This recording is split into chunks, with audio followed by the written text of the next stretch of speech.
আপনি কি জানেন কামব্যাক কাকে বলে? সময় ছিল 4 মে 2022। Real Madrid versus Manchester city champion লিগের সেমিফাইনাল ম্যাচ চলছিল।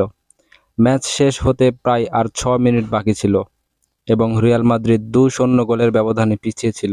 এই ম্যাচটি এমন ছিল যেমন ক্রিকেটে লাস্ট 2 ওভারে 60 রানের প্রয়োজন ছিল, কিন্তু পরাজয় তো তাদেরই হয় যারা লড়াই ছেড়ে দেয়। রিয়াল মাদ্রিদ কখনো হার মানে না।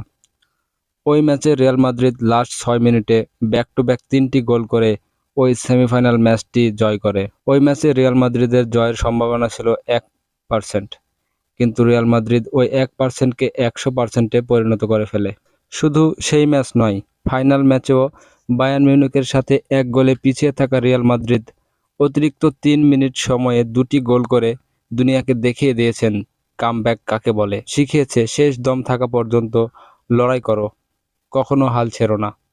তুমি যদি জীবনে কখনো এমন পরিস্থিতিতে পড়ো যে তুমি হারতে চলেছ, তো রিয়াল মাদ্রিদের এই ম্যাচগুলোর কথা মনে রেখো আর এই ভিডিওটির কথা অবশ্যই মনে রেখো।